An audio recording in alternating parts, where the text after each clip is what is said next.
good morning. Good morning. It is Wednesday morning, which for us means it is Webinar Wednesday, and we're so glad that you could join us. And thank you if you're watching this on Facebook Live, or if you're watching this a little later on when it's not live. Really glad that you could watch this.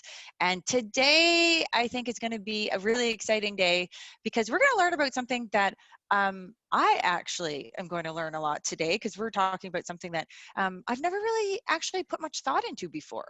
But recently, I've met a guy. His name's Scott, and he's on our panel today. And he's introduced me to basically thinking about a whole different area of aviation than I have never thought of before. And just this past weekend, Scott was in a competition. You're going to find out all about that. But first, I just want to say, again, thanks for being here. Of course, this is brought to you by Elevate Aviation. And good news for us, we are starting our membership site starting on October 1st. And if you become a member with us, you will be invited to our retreat coming up, and a special masterclass that we have planned, and a whole bunch of other things. So be sure to check it out. Go to our website, and as always, if you have more information that you want, you can contact info@elevateaviation.ca. So here we go. We're going to go right into it. So air racing and aerobatic competitions, have you thought of them before? Well, like I said, I haven't, and it's going to be like a whole new world for me to look at here. So we're going to talk to our guests. So right now I want to introduce Neil and Scott. Hi, you guys. How are you? Hi, doing good. Oh, I can't believe you guys are here and on such short notice, because like I said, Scott, recently you and I have met working at Villeneuve Airport, watching you and the crew get the air tour together, and then a a couple weeks ago. Yeah, that was fun. And then I get this text with a picture of you, like on a plaque or something, saying you just won something this past weekend. I'm like, I have to find out more what is going on. So thanks a lot for being here on such short notice, and thank you, Neil, too. Thanks for doing this. Oh, you're welcome. Wow. Yeah, Neil was the real winner. Neil is okay. Well, we're going to find out about that. So first of all, let's just get right into what happened this past weekend. So in Rocky Mountain House in Alberta, which apparently, if I have this right, it's a bit unusual for competitions to be out at Rocky Mountain House. Is that true? Or is it common for them? Rocky's basically the aerobatic hub of Canada. There's more aerobatics that happen at Rocky Mountain House than anywhere else in Canada, and we do a contest every year. Okay, so I'm getting this confused with the air racing. So first of all, let's talk about then what happened this past weekend. So Scott, do you want to start? Just tell us what it was. So Neil and I are really good friends. We met each other through the sport aviation, experimental aviation, I guess, community in Alberta. But Neil and I do two very different sports. So my sport is about flying very fast down low and seeing if I can be faster than the other competitors. So it's like NASCAR, 8 planes at once, 50 feet off the ground, 3-mile oval. And speed, you actually fly faster when you move the controls less. So the smoother you can fly with minimal control deflection, the faster you go. Where Neil, on the other hand, is a competition aerobatic pilot, and maybe future airshow pilot if enough people try and convince him. But so how that works is it's total opposite to racing, where to fly these sequences that are set out early from the International Aerobatic Club early in the year, it's all about precision, crisp flying, and flying the maneuvers textbook. So the loops need to look round. The vertical lines need to be perfectly vertical. And there needs to be crisp start and stops on the maneuvers, which means lots of control movements. So Neil's airplane is designed for maneuverability to make it through all these different figures, we call them, where my airplane is designed for fast speed, almost straight and level and with some turns. So Neil's has, and we're gonna. If I go upside down, inverted, like sustained inverted flight, my engine would quit. Neil's will keep running indefinitely. Okay, and in a little while, we're actually going to see a little video of each airplane too. so we Right. can see this more. Okay. Right. So, And so air this past racing weekend, okay. does not happen in Alberta yet. We're trying really hard, but it has not happened yet, and it's going to be awesome when it does. Aerobatics has been in Alberta for quite a while, and Alberta is probably the hub of Canada for it. It's Okay. very common around here compared to the other provinces, and it's really cool to see that. So Neil is kind of leading that show now with his latest win in the competition in Rocky Mountain House, which happens every year, right on the September long weekend. So that's kind of hopefully a short summary or clarification of what we both do. Okay, so that's really good. So, for people watching, just to sum that up, Neil, aerobatics, Scott, air racing, two totally different things. People Yes. who know that are like, of course it is, but we're learning. So this is great. So just to, we're going to go off subject here for a second, but I want to capture it while I'm thinking of it. You said support for air racing in Alberta to try to get some air racing here. Is that support something that do you need more support? Like, what do you need to help get that going, or is it sort of all under control right now? Yeah, we have, I think, almost 5 Formula One racing airplanes between Edmonton and Calgary, which is actually all you need to actually have a race. So to put on a race, we've already got the airplanes, which is a huge step, and the pilots. We've got four racing teams in Alberta alone. So all of that is there. We have the course set out at Villeneuve. We're proceeding down the path to the Transport Canada approvals to do it.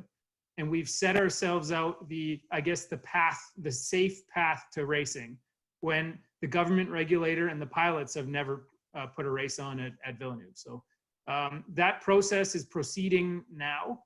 However, we kind of parked that approval process when COVID became a thing because it will make it hard to bring out spectators. But absolutely, if anybody's interested in participating and setting up a race in Edmonton, then get a hold of me for sure. So is this like volunteers that you're looking for, like that someone died?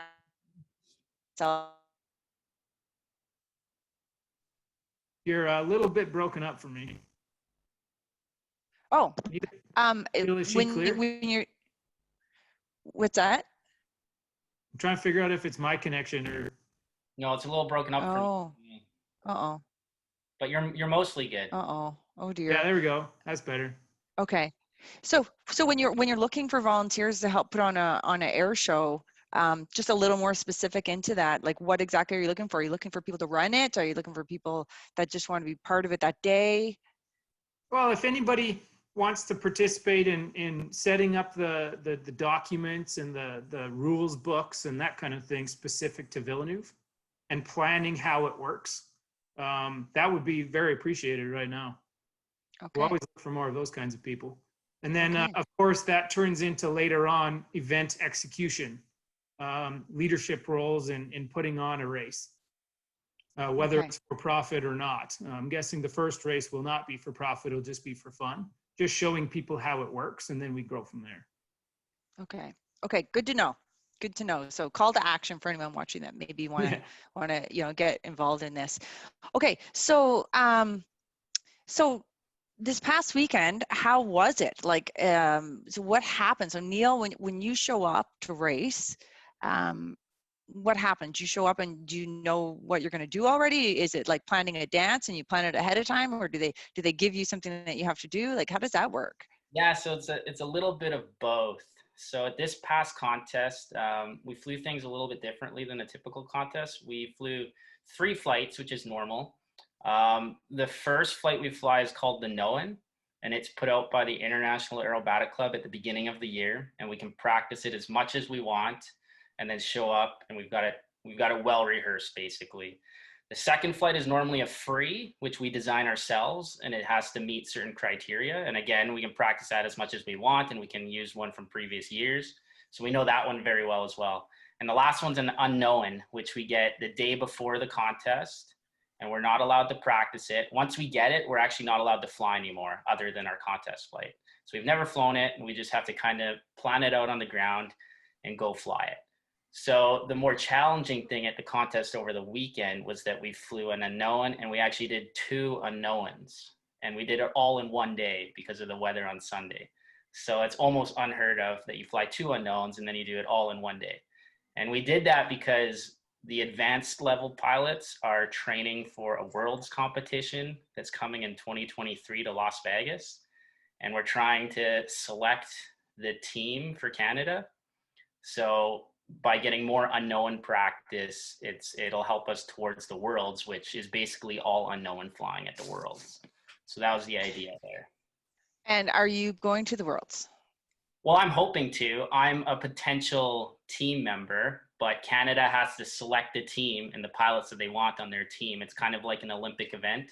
So they select their pilots based on, it's going to be based on multiple things, but the scoring from competition is a big one.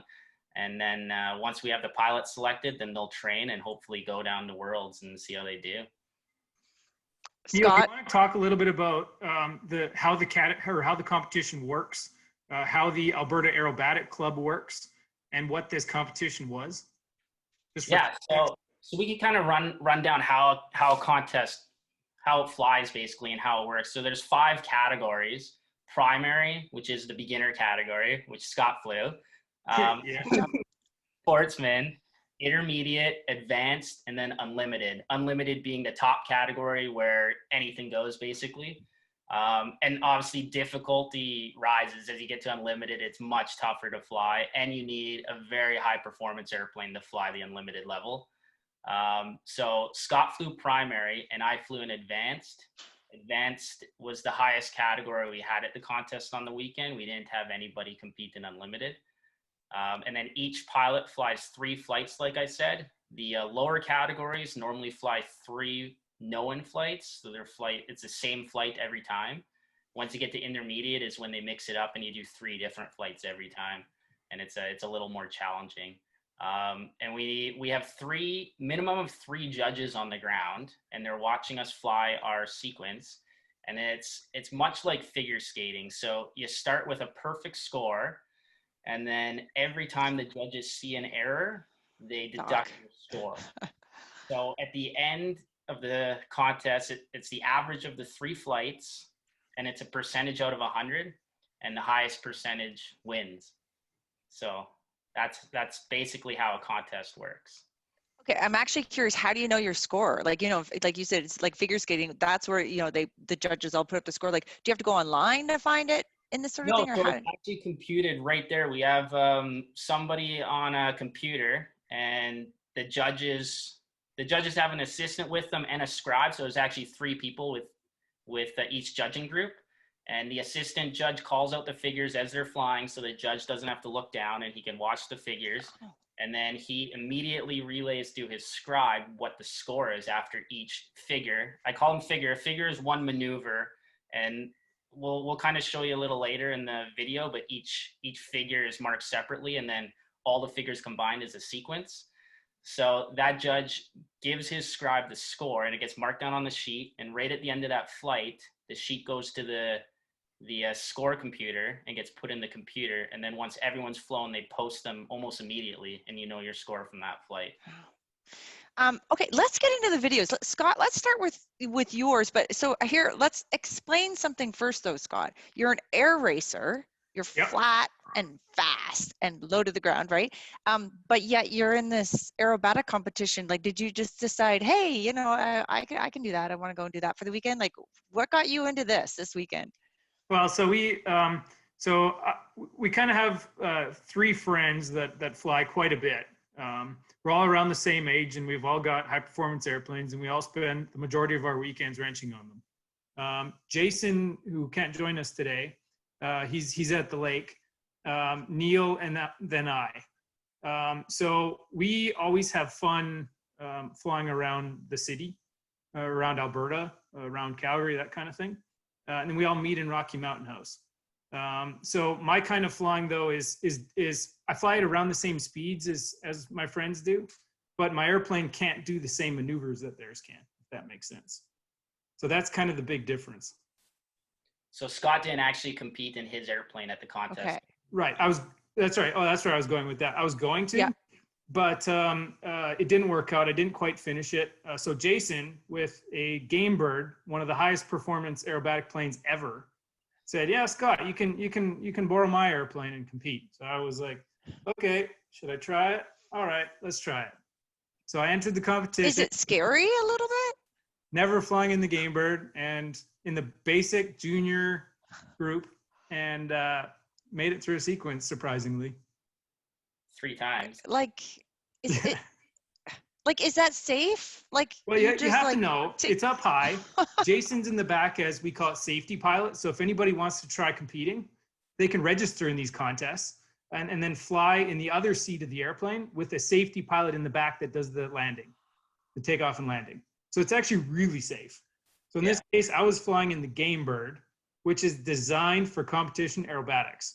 Not only that, it has enormous power and control authority, which makes it really easy to wrestle its way through a sequence.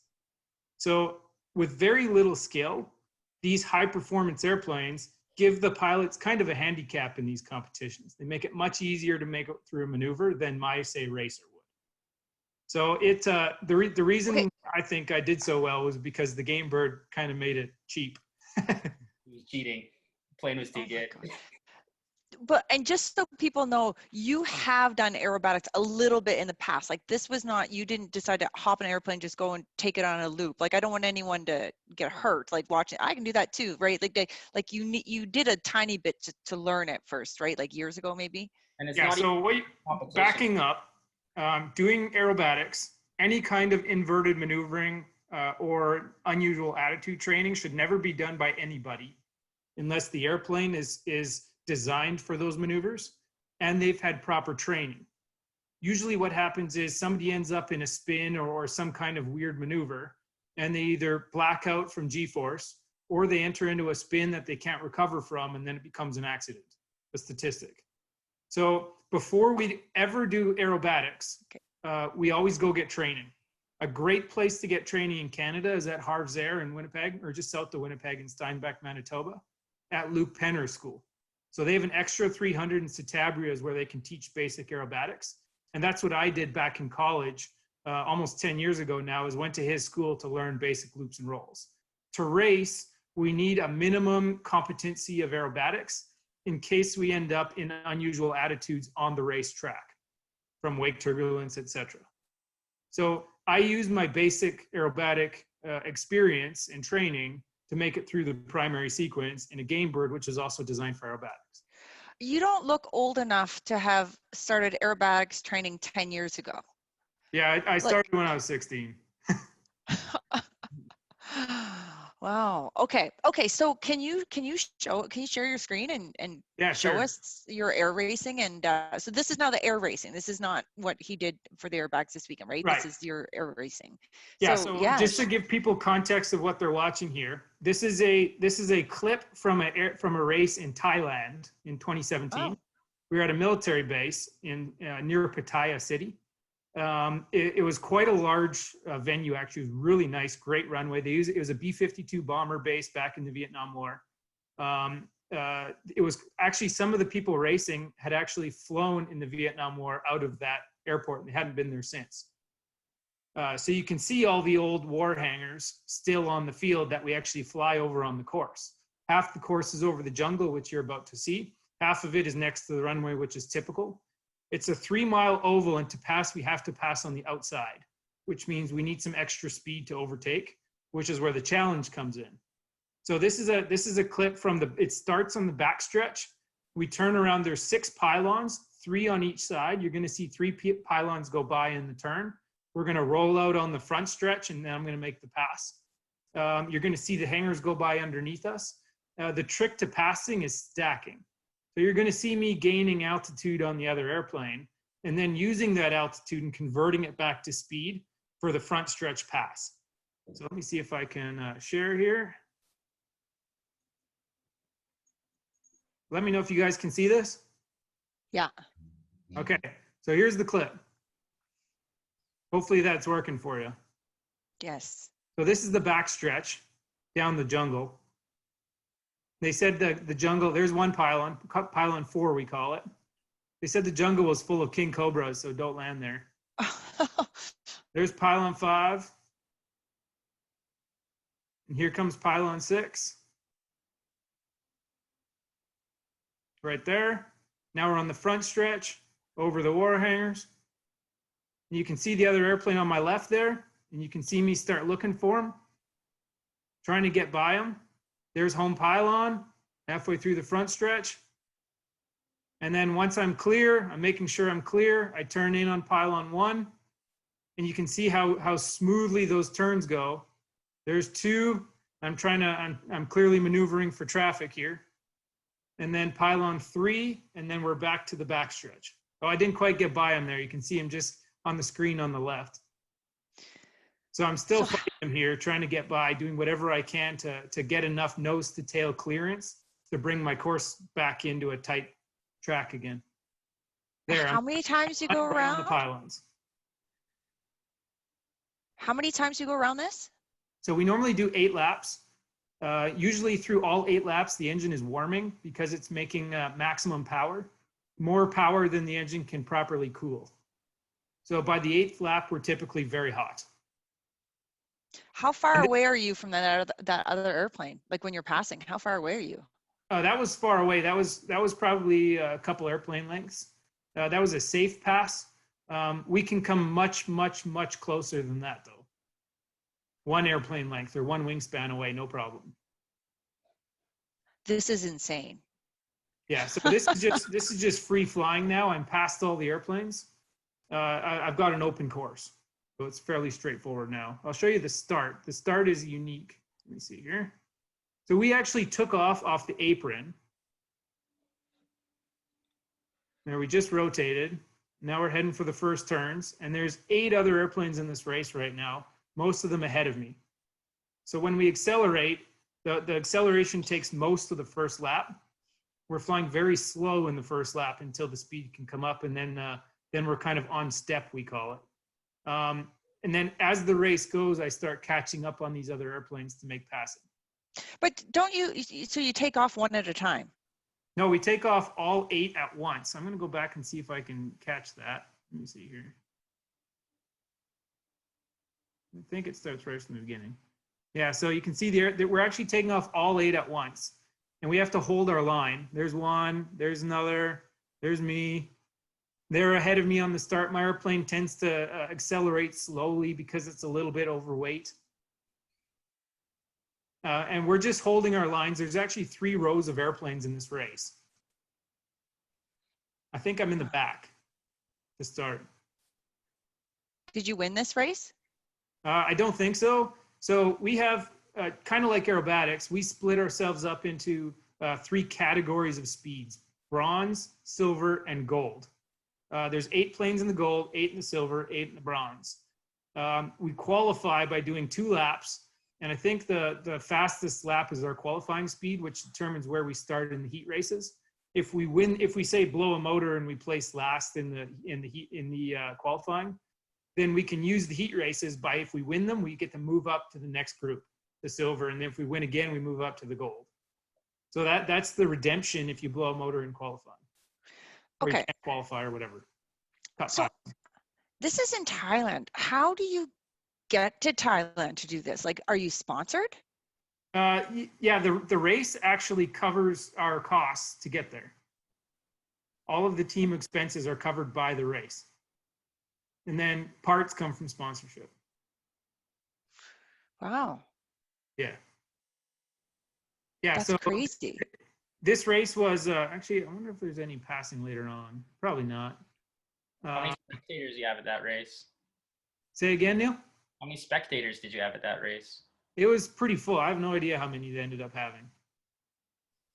And then at the end of the race, once we finish our 8 laps, let me see here if I can find out. Yeah, you can see how tight down low it is. Obviously, the tighter you get, the faster you get, because the course length shortens for the airplane. So I think How high are you above the ground there? about like 50 feet. I had some friends that flew in between the trees. Let's put it that way. So as we come by home then, once we finish the race, we pull off the course and zoom for altitude, which is safety. with motors that are usually over temperature at that point. And then we pull the power back and you can see the vibrations start coming in. The motor doesn't like running at low power settings. And then we set up for the pattern. You can see the beach, all the Thai beaches, and the resorts and everything. And then we set up, and let me see, there's the airport there. You can see the big military base and the apron we took off of. And then the crowd was, I think, right, there's a huge festival right there, all related to the air race. It was pretty cool. You can see how long that runway is. It was, I don't know what it was, 10,000 or something. So if we had an engine failure, it'd be pretty hard to miss. And then, so that, I think I was in the hold waiting for traffic to land. And then we just come in and then make our normal approach for landing. Touch down, that's the end of the race. And then we taxi and shut it down and then inspect. That's the other thing we do is wing wags for traffic, because there's a lot of airplanes with poor radios trying to find each other, 8 airplanes landing at the same time. The wing wags are important so that other people can get a visual on you and make sure there's no other traffic if they're on approach behind. So before we get into Neil's video, like how much training does it take to do this? It's not so much a quantity of training. It's more a question of how long does it take to develop the skills to do it safely. To actually compete in a race and finish a race is not that difficult. You basically have to know how to do steep turns and how to and basic formation flying, not hitting somebody. That's all you need. What becomes important skill-wise is when things go wrong. We're running the motor, so they normally redline about 2,700 RPM, 2,700 we say, and we're running like 4,000. And also with the other airplanes on the track, the probability of a mid-air collision is very high. So it's fine until things go wrong, and then you need the extra skill. And that skill, by far the most important thing, I think, is situational awareness and making good decisions. Not putting yourself in a situation of excess risk. And then the second most important skill, I think, is the ability to glide your airplane and deal with an emergency on the course, which involves an engine failure and making it back to the runway 100% of the time. So every time I fly my airplane, the approach to landing is a power off approach, simulated engine failure. And that keeps my emergency skills current. Wow. Who trained you? Like who did you, well, you know what? Let's get into that later, because I want to ask you guys after we're done watching the videos, like why you guys decided to do this, because this is a little crazy. But maybe let's move over to Neil's video now and see the difference. So this for everyone just new to this, of course, air racing. Right. And now we're going to watch a aerobatic competition. Yeah, so that was about smoothness. Not so much precision, but how smooth and fast you can fly, where Neil's is very much about precision. So at the start of Neil's video here, you can see the sequence card. This is the known that Neil was talking about earlier. And you can see all the maneuvers. I think it starts here. And they kind of represent what it looks like in the sky. Just to give people an idea, red lines, Neil, indicate what, inverted flight? Red lines or dash lines are negatively loaded or inverted flight. Right. Solid lines are upright or positively loaded maneuvers. And then you see some numbers in there. They're just representing the rolls. So at the top there, you see there's a triangle with a 3/4 on number 2. Oh yeah. That's a snap roll, and it's a 3/4 snap roll going down. That figure is actually a hammerhead. So that's what that line at the top represents, a hammerhead. And then you see another triangle on, what's that, number 4, and it's red right to the top there, Scott. The triangle going through the line, kind of. I don't see it. I only see that one. Oh, that one there? No, it's just below that. The spin. Oh, right here. So that's an inverted 1-turn spin. So we could have up to 2-turn spins in a contest. Typically, we only see up to 1.5. That one happens to be a 1-turn inverted spin. And then what else we got? We got the rolling turn, which is the second one from the end, which is one of the more challenging figures to fly. So it's actually, you're rolling the plane while turning it. So in that case, it's a 180-degree turn with 1.5 rolls to the inside of the turn. And you can actually have a rolling turn to the outside, meaning you turn to the left and roll to the right. So you have to be very well coordinated to try to get that. And you have to get the right amount of rolls in too. How far ahead of time do you get this so that you know what to do? So this known comes out at the beginning of the year. And I practice this one a lot before the contest. But the unknown flight, we get the night before we fly it, which is, it's just like one of these. And we It's have just as complicated as this one? Oh yeah, yeah, and we have the night to practice it. Well, to walk over it, we can't actually practice it, but we can walk over it and we can plan it. And then the first time we fly it is during the contest flight. So that's obviously that's the hardest one. Are they like I couldn't similar? even Like if read you get an Neil's. So they have a K value, and a K value is a difficulty level, and each figure has a K value listed on it for how difficult it is, and then the entire sequence has a difficulty level. And the unknown flight is actually slightly lower K value, so it's not as difficult. But the fact that you haven't been able to practice it just makes it that much more harder. yeah. And we never really mentioned, so the entire sequence has to be flown inside of an aerobatic box, which is 1,000 meters square, and it's actually drawn out on the ground. And if you fly into Rocky Mountain House, it's the only airport in Canada that has a permanent one. So on the northeast side of the runway, you'll see a box outlined on the ground, and that's an aerobatic box. So we have to fly the whole thing in that box, and if we go outside of it, we lose points. And So, is it like the tighter you get more points if you keep it tighter, or you just have to stay inside the box? Not necessarily. As long as you keep it in the box and present it well to the judges, then you'll score well. If you go outside of the box, then you'll lose points. And at the end of your flight, the judges give you a presentation score depending on how well they think you presented it to them. And it's easy when there's no wind, but once you start talking about strong winds, you have to compensate for the wind the entire time. And the whole flight has to be flown on an X and a Y axis, meaning left and right from the judges or to and from the judges. So you can't actually turn or crab and correct for the wind during your flight. You have to do it during what we call crossbox maneuvers, where you're flying away. Then you have to correct for the wind. So it takes a lot of planning, and which makes the unknown flight that much more difficult because you don't really know what the wind's going to be until the day of the flight. So you have maybe a couple hours before to plan out what you're going to do about the wind. Scott, I think I interrupted you. Were you going to say something about that? No, I was going to say I couldn't even read Neil's proposed his advanced unknowns that showed up in Rocky Mountain House this weekend. And the box cut into the definitely get pretty complicated. And what's that? They definitely get pretty complicated, and you try to memorize them as well as you can. But I have this stuck on my dash when I'm flying. So as I'm flying, I'm reading what I have to do next. Because if you mess anything up, if you do a wrong roll, if you turn the wrong direction, then you get a 0.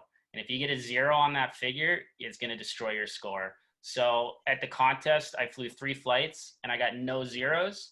And then one of the pilots, he got a 0 on his last flight, and he went from 2nd right down to 3rd. So, and he would have been right in there for winning it, and then he got 1-0. And all it takes is one mistake, and you lose your first place. So. And so the pilot that goes first, if you don't know the winds, like, is it more difficult to go first? Like, do you learn something going second, or? It's definitely a disadvantage going first. It's randomly selected who goes first. And you're kind of the guinea pig because the judges haven't seen anyone fly yet, and nobody really knows what the wind is at altitude. You can look at the wind on the ground, and you can look at the forecast upper winds and normally get a pretty good idea of what's going to happen. But yeah, going first is definitely a disadvantage. Wow. Okay. So this video, what is this video we're going to see? Okay, so it's basically just this sequence that you see in front of you, and I'm going to fly through it. This isn't actually at a competition. It's just a training flight, a practice flight. So almost every flight I do is flying these type of sequences, just practicing. So you'll see the figure come up in the corner, and that's what I'm about to fly. So it starts with 2 full rolls, and then I pull up for a 5/8 loop. And those loops have to be wind corrected as well. So they actually have to look like a loop. That's fast. Yeah, so this plane has some of the fastest roll rates in the world. up around 500 degrees a second of roll.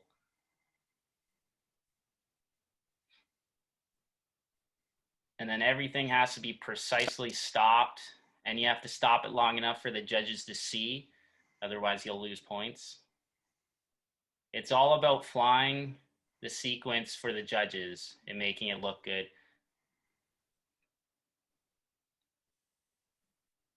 You have to remember too, when he's upside down, he's actually hanging in his straps. Yeah, so Like a lot of people here. say negative G hurts, and I don't think the negative G hurts. Like it doesn't hurt that much, just the G, but the seatbelt hurts. Because if you're pushing 5 negative G, it's all on your hips on the seatbelt. So you get some pretty gnarly bruises. Were you aimed at the ground right back there? Yeah, so those down lines are vertical down. And like Scott mentioned earlier, you have to be perfectly vertical. If you're 3 degrees off, you lose points. And it's from the judge's perspective as well. So you'll see here, I'm pushing to the vertical down. And you can see that sight gauge on my wingtip I keep looking at. I'm lining that up with the horizon to give me my perfect vertical lines. Or here, 45 to, oh no, not this one, but I also fly 45-degree lines. So all lines in a competition are level, vertical, or 45 degrees. And if you're off by 3 degrees, you lose points. How high are you when you start your straight vertical down? Well, throughout the entire sequence, every category actually has different altitude requirements in the box. So the lower categories are higher, have higher limits, and the higher categories you can go lower. So for advanced, we can go down to about 650 feet is as low as we can go. And the top of the box is 3,600 feet. So throughout this entire sequence, I'm between 650 and 3,600. Normally I'm on the lower end just because my plane's tiny and I want to present it well to the judges. So the lower I am, the easier it is for them to see what I'm doing. And this is your airplane? Yeah, it's my airplane. I bought it at the beginning of 2019. I bought it, and I had my original plane I bought in 2012, and then I sold that to a friend of mine who was actually, he competed with it at the contest this past weekend. And then I bought this plane so I could move up to the higher levels. Okay. And this is a Giles G200. I don't think I mentioned that before. And it's That's just the type of airplane. Yep.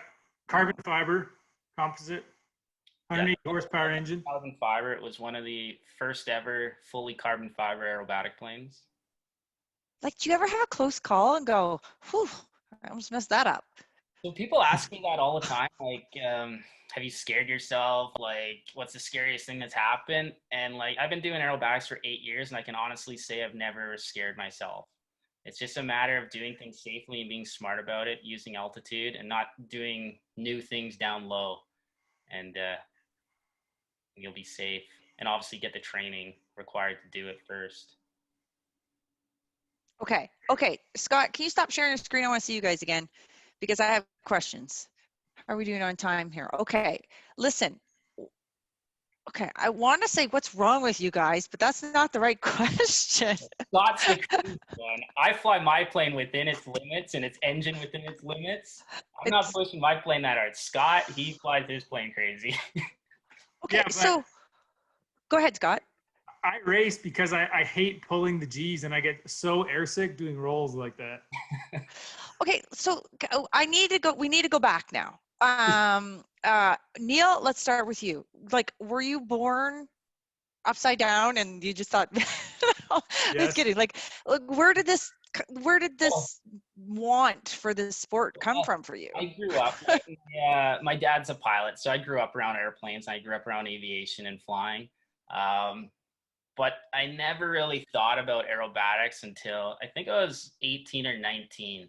And we were in Europe. My dad was working over there at the time. And we went to a world's aerobatic contest that happened to be nearby. So we went and checked it out. And that's what kind of sparked the interest in it. And from then on, I always wanted to compete. So I got my pilot's license. And then a few years later, I bought my first plane, got some basic aerobatic training, and then decided I was just going to start competing. And that's how it all started. And you currently work as a pilot, right? I do. I currently work for WestJet, And I've been with them for a little over 6 years now. Okay. And what do you like better, flying WestJet or flying? It's probably not a good question. You don't answer that one. WestJet, of course, is the answer. I think Neil spends more time in his airplanes than he does driving. Yeah, probably. Fly to work. To win at an advanced level, like over the weekend there, it takes a ton of practice and a lot of time and a lot of gas. And like, it doesn't just come overnight. Like, I spent a lot of time in the plane practicing. So, and you always get a little nervous going into the competition too, because you see that sequence that we showed earlier. I would fly a sequence like that like 100 times, and then you go to the contest and you have that one flight to make it right. So. Okay, if I was ever flying on WestJet and something happened to that airplane, I would wish you were my pilot. Maybe all pilots should have your training and then go and fly commercial. Wow. Okay, Scott, what about you? Like, where did your love for this come from? Where did your need for speed come from? Yeah, I was not born upside down. I just wanted to fly as a kid, and I used to build Lego airplanes. And racing is a very different sport where it's not so much just about the pilot skill. Racing starts with, can you design a fast airplane? And then it progresses into, can you build an airplane as fast as you think your design will go? And then it moves into, can you test your airplane safely and not get hurt doing it? And then it moves into, can you now compete in your airplane that you've just designed and built to go fast? So there's a lot more engineering and so on, and systems knowledge and aerodynamics and engine knowledge involved in air racing compared to aerobatics, which is much more focused on pilot skill. So pilot skill in air racing is actually a small component of it. I'm an engineer for a living. I went to U of A. I love designing and building cool things. I love working with carbon fiber and composites. We've got a new racing airplane on the way that's all composite. Hoping to win all of the air races. So my background is very different than being born upside down. So, okay, we all know that becoming a pilot is expensive. Like, that's just well known. How do you guys do this? Like, I would think that this is even much more expensive than becoming a pilot. So how do you manage that? That's a good question. Neil and I have two different paths. Neil, actually both of us there's kind of two common paths into this kind of aviation. Neil is a good example of one. I'm a good example of the other. Neil, do you want to start with kind of the commercial aviation route, which is probably more common? Yeah, well, so a lot of people ask me how I'm able to do this. I mean, it's obviously not a cheap sport. And I got into flying in 2008. I went to college, and my whole intent back then was just to become an airline pilot, and that was the end goal, and to get there as fast as I could. So I graduated in 2010. I got my first job shortly after that, working the ramp up north. And then I got a caravan job flying and worked my way up, and then went to Encore and moved out to Calgary and then WestJet. And along the way there, is when I decided I actually wanted to pursue aerobatics and wanted to do it. At that time, I had been flying a lot for work. And I just went to the bank and got a loan, and then bought my first plane and started flying it as much as I could afford while paying off the bank loan. And then it took me a while to pay that off. I was working a lot. And then in 2019, like I said, I sold that plane, which I had totally paid off. And I'd been at WestJet for a while, so I had a bunch of WestJet shares. So I sold those and took the shares and the money from my original plane to purchase the new one I have now, which is a pretty high performance, high level aerobatic plane. And the reason I went for that plane is because it's a 4-cylinder engine still, but can compete with the 6-cylinder engine, high performance unlimited planes, but way cheaper to fly. So my expenses aren't actually that high. My biggest expense is fuel, and that's because it's a amateur built airplane, so I can work on it myself. And that, I think Scott would agree, is the key to keeping this affordable. Don't go for a certified airplane if you don't have to, and learn how to work on the plane yourself. Like have a good mentor that's able to help you. And it might take a few years, but eventually you'll learn all the systems and the knowledge to be able to do most of the maintenance yourself. And it really keeps the cost down. Wow. Okay. And Scott, you had a different Um, path? so I bought my first racing airplane for about the same price as a Honda Civic. And Neil's exactly right.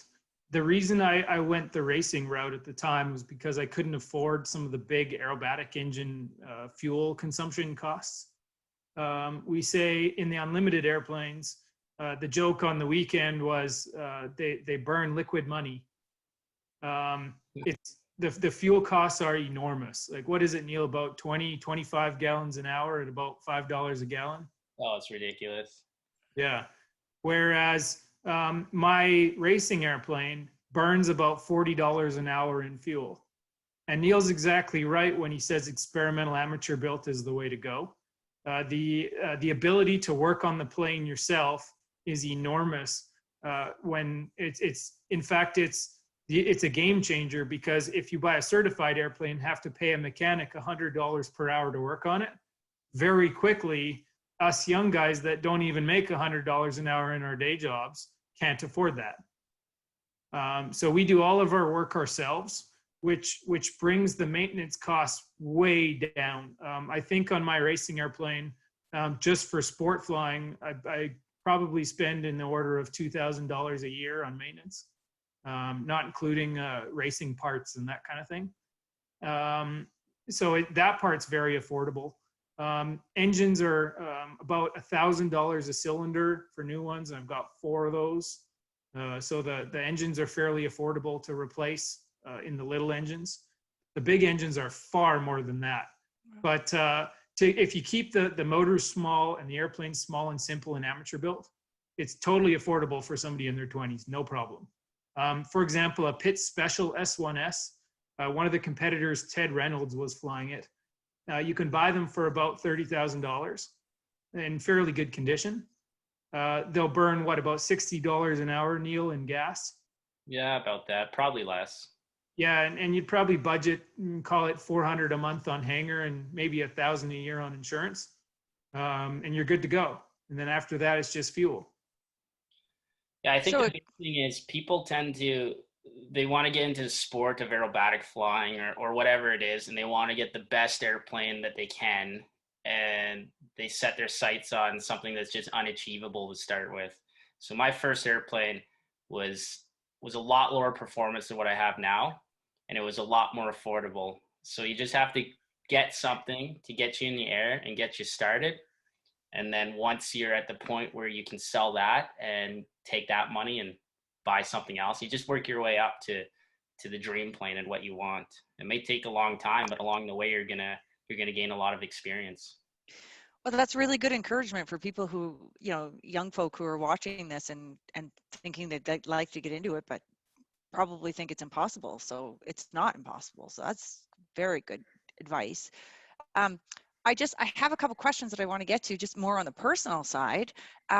So one of the things that we talk about a lot is, there's a voice inside your head that, tries to tell you can't do things. And we talk about that from like a female point of view a lot, and from males as well. Do you guys have that at all? Like, are you guys afraid of anything? Like, Yeah. honestly, like, do you have fears? What are they? Like, who? Neil, go ahead. I mean, well, of course. Every time I get in the plane, I'm a little scared. I mean, you're pushing something to the limit, right? And you're doing something that can kill you. There's obviously a bit of risk involved, but I think that little bit of fear every time I fly is what keeps me safe. I don't do anything that I shouldn't be doing. I don't do anything down low that I haven't practiced multiple times up high.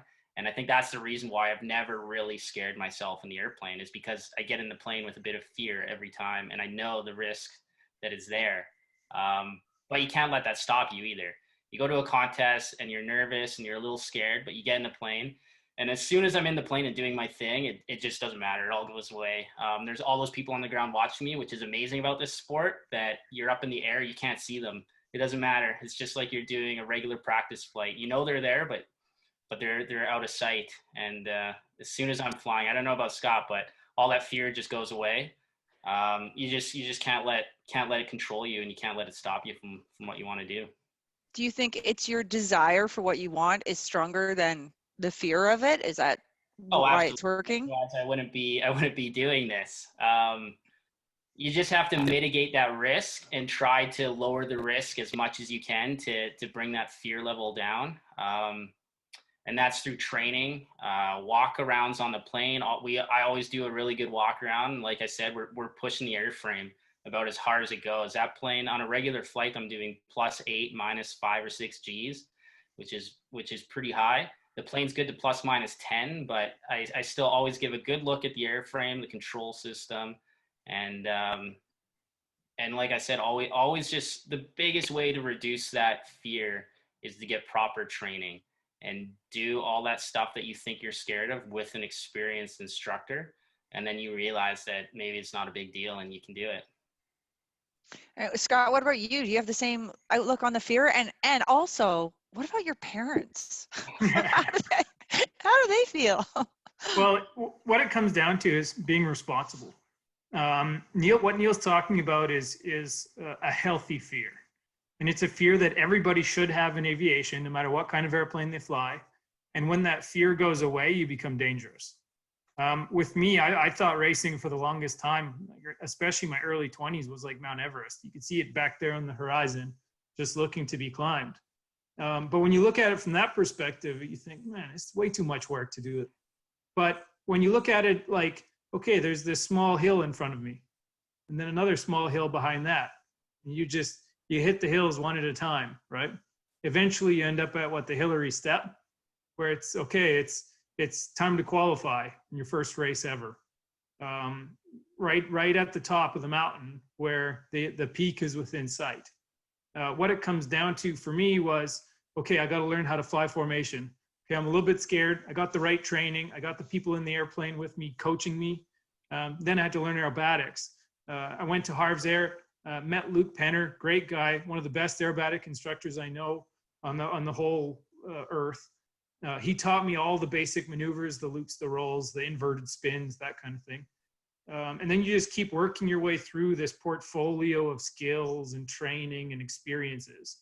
And then when it comes down to flying at the advanced level in aerobatic competition or racing in Formula One in some other country across the ocean, soon that experience is no longer foreign.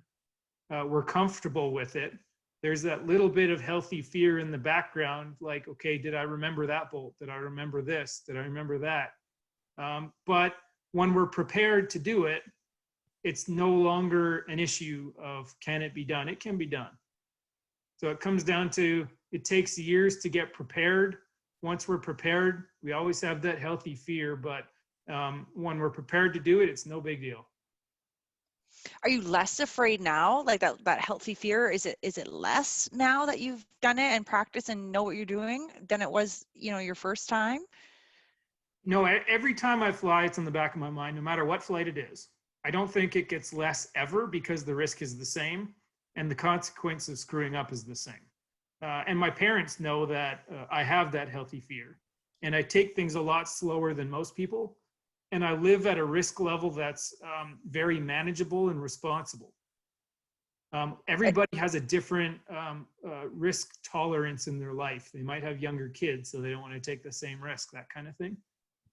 It all comes down to what is the level of risk that you're comfortable living at for the rewards.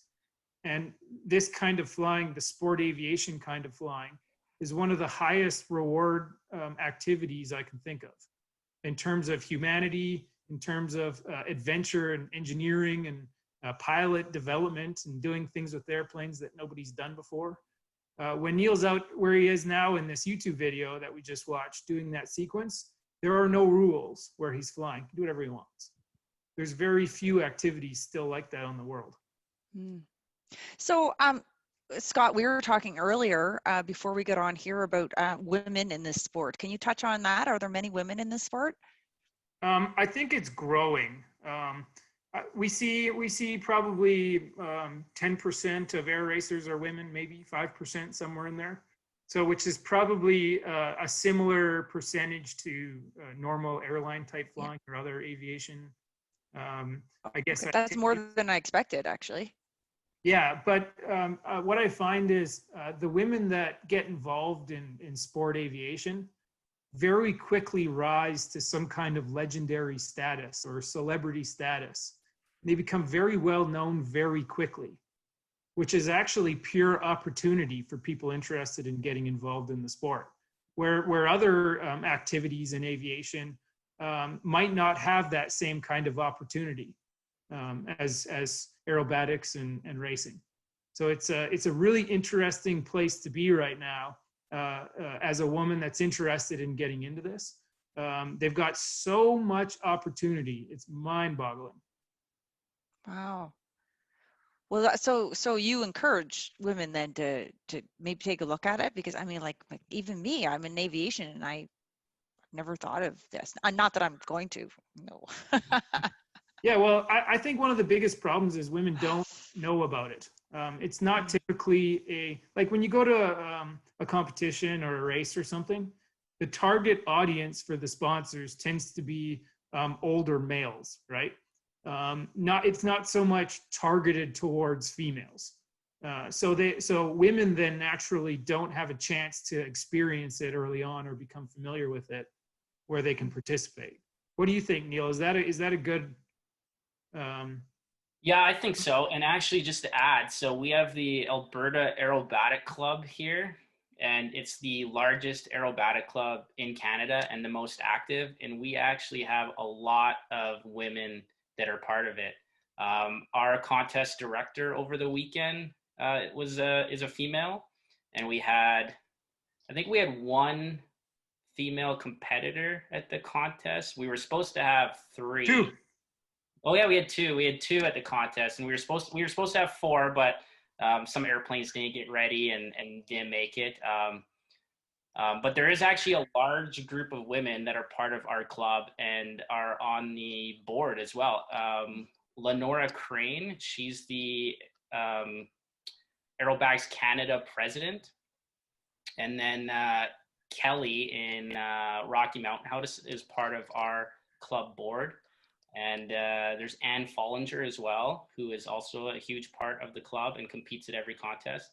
So there actually are a lot of women that are becoming part of our club, and it's very encouraged. Like everybody at our club is extremely encouraging and willing to help out anybody that's new, anybody that wants to come, that comes to one of our meetings or to one of our contests. If they show any interest at all, I mean, everyone's just gonna take hold of it and try to make it happen.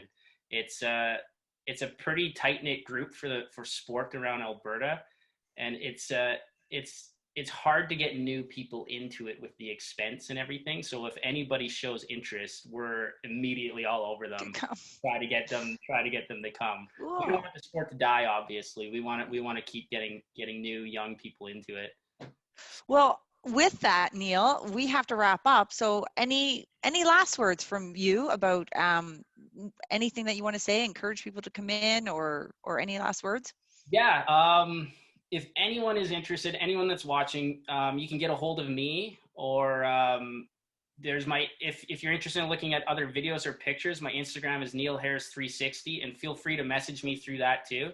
And we can get together if you want to get into aerobatics or maybe just be part of the club or volunteer at a contest to see how it works. Let me know and I'll make it happen. Thank you. Scott, how about you? Yeah, one thing to add to that is there's a decent amount of aerobatic training in the province and in neighboring provinces. Get a hold of either Neil or I if you want to get put in touch with somebody that can help with that kind of thing. And then there's the opportunity to fly in primary with the safety pilot at these contests. So even if you don't have an airplane, it's not a condition of entry. Anybody can register, and then somebody like Neil or somebody else at the contest can put the the prospective competitor in touch with somebody willing to fly a safety pilot. And then you could fly somebody else's airplane in these contests. You don't actually have to have an airplane to compete. Oh. Yeah. Wow. Okay. And Scott, you have a podcast, right? Yep. Destic Radio. Facebook is Outlaw Air Racing. Very soon we'll be starting to post more on the new Racer, which is my team's own design. And then we're also converting my red plane to electric right away. So if you want to follow those adventures, follow us on Facebook. And then my Instagram as well is Holmes540. Okay. Okay.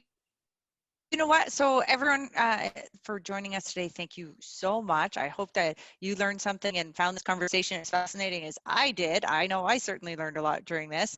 Again, if you, like I always say, if you're a mentor or a mentee, please contact us, elevateaviation.ca, and we can help hook you up. And even in the air racing and aerobatic world, we can help hook you up and get you started into this crazy career.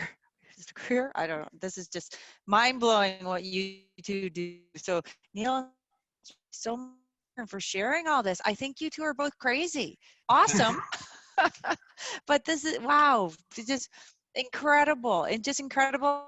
The thing I love both is how much you spoke about your fear, and you both spoke about overcoming that fear. And that's a lesson that like everyone needs to hear. They don't have to do what you're doing, you know. It could be anything, talking to a boss, whatever it is that they're afraid of, but like hopefully they can take the lesson from you guys about just one step at a time and overcoming those fears. So thank you guys so much for joining us today. Oh, thank you Thank you for having us.